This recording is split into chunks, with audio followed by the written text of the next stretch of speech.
Thank you. ನಾನು ಮಂಜುನಾಥ್ ದಿನ್ನೂರು, ದೇವನಹಳ್ಳಿ ವರದಿಗಾರ. ಇವತ್ತಿನ ನಗರ ಸುದ್ದಿಯನ್ನ ಏನು ಬೆಂಗಳೂರು ಹೊರವಲಯದಲ್ಲಿ ಬಿಡದಿಯಲ್ಲಿ ಆಗ್ತಾ ಇರುವಂತಹ ಟೌನ್ಶಿಪ್ ಮತ್ತೆ ಅದನ್ನ ವಿರೋಧಿಸಿ ಇವತ್ತು ರೈತರು ಕೂಡ ಬೆಂಗಳೂರು ಗ್ರಾಮಾಂತರ ಜಿಲ್ಲೆಯಲ್ಲೂ ಕೂಡ ಪ್ರತಿಭಟನೆಯನ್ನ ಮಾಡ್ತಾ ಇದ್ದಾರೆ. ಇವತ್ತು ನಾನೀಗ ಬೆಂಗಳೂರು ಗ್ರಾಮಾಂತರ ಜಿಲ್ಲೆಯ ಅಂದ್ರೆ ದೇವನಹಳ್ಳಿ ತಾಲೂಕಿನ ಡಿಸಿ ಕಚೇರಿ ಬಳಿ ಇವತ್ತು ಭಾರತೀಯ ಕಿಸಾನ್ ಸಂಘದ ಒಂದು ರೈತರೆಲ್ಲ ಬಂದು ಇವತ್ತು ಧರಣಿಯನ್ನ ನಡೆಸಿ ಸರ್ಕಾರದ ವಿರುದ್ಧ ಆಕ್ರೋಶವನ್ನ ವ್ಯಕ್ತಪಡಿಸ್ತಾ ಇದ್ದಾರೆ. ಜೊತೆಗೆ ಈಗಾಗಲೇ ಬಿಡದಿಯಲ್ಲಿ ಆದಂತಹ ಏನು ರೈತರ ಮೇಲೆ ಒಂದು ಲಾಠಿ ಚಾರ್ಜ್ ಆಗನೆ ಎಫ್ಐಆರ್ ಗಳೇನಾಗಿದೆ ಇದನ್ನ ಖಂಡಿಸಿ ಇವತ್ತು ಭಾರತೀಯ ಕಿಸಾನ್ ಸಂಘ ಪ್ರತಿಭಟನೆಯನ್ನ ಮಾಡ್ತಾ ಇದ್ದಾರೆ. ಜೊತೆಗೆ ಸರ್ಕಾರ ಪ್ರಜಾಪ್ರಭುತ್ವದ ವಿರೋಧಿ ನೀತಿಯನ್ನ ಅನುಸರಿಸ್ತಾ ಇದೆ, ರೈತ ವಿರೋಧಿ ಧೋರಣೆಗೆ ನಾವು ಧಿಕ್ಕಾರವನ್ನ ಕೂಗ್ತೇವೆ ಅನ್ನುವಂತಹ ನಿಟ್ಟಿನಲ್ಲಿ ರೈತರು ಸರ್ಕಾರದ ವಿರುದ್ಧ ಆಕ್ರೋಶವನ್ನ ವ್ಯಕ್ತಪಡಿಸಿ ಪ್ರತಿಭಟನೆಯನ್ನ ಮಾಡ್ತಾ ಇದ್ದಾರೆ. ಜೊತೆಗೆ ಈ ಕೂಡಲೇ ಸರ್ಕಾರ ಈ ಒಂದು ಎಫ್ಐಆರ್ ಅನ್ನ ವಾಪಸ್ ಪಡಿಬೇಕು, ಇಲ್ಲದೆ ಹೋದ್ರೆ ನಾವು ಇಡೀ ರಾಜ್ಯಾದ್ಯಂತ ಎಲ್ಲಾ ಒಂದು ತಾಲೂಕು ಕೇಂದ್ರಗಳಲ್ಲೂ ಕೂಡ ಭಾರತೀಯ ಕಿಸಾನ್ ಸಂಘದಿಂದ ನಾವು ಉಗ್ರವಾದ ಹೋರಾಟವನ್ನ ಮಾಡ್ತೇವೆ ಅನ್ನುವಂತಹ ನಿಟ್ಟಿನಲ್ಲಿ ಸರ್ಕಾರದ ವಿರುದ್ಧ ಆಕ್ರೋಶವನ್ನ ವ್ಯಕ್ತಪಡಿಸ್ತಾ ಇದ್ದಾರೆ.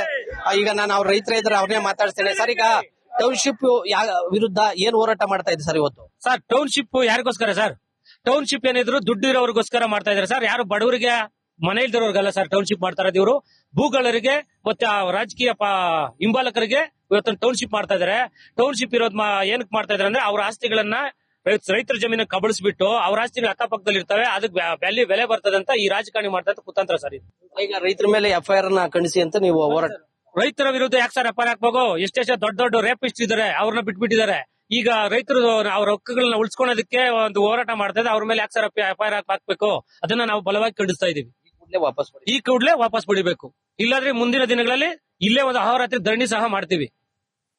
ಇದೇ ಒಂದು ಜಿಲ್ಲಾ ಕಚೇರಿ ಮುಂದೆ ಇದೇ ಹಿಂಗೆ ಕಂಪ್ಲೀಟ್ ಮುಂದೆ ಹಿಂಗೆ ನಡೀತಾ ಇದ್ರೆ ರೈತರ ಒಕ್ಕಲೆಬ್ಸೋದು ಆಗ್ತಾ ಇದ್ರೆ ಅಹೋರಾತ್ರಿ ಧರಣಿ ಮಾಡ್ತೀವಿ, ಉಪವಾಸ ಸತ್ಯಾಗ್ರಹ ಮಾಡ್ತೀವಿ.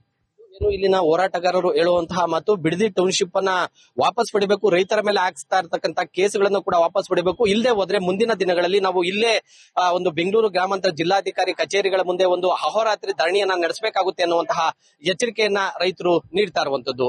ಇದಿಷ್ಟು ಇಲ್ಲಿನ ಸುದ್ದಿ. ಮುಂದಿನ ಸುದ್ದಿಯನ್ನ ನನ್ನ ಮತ್ತೊಬ್ಬ ಸಹೋದ್ಯೋಗಿ ನೀಡ್ತಾರೆ. Over to you.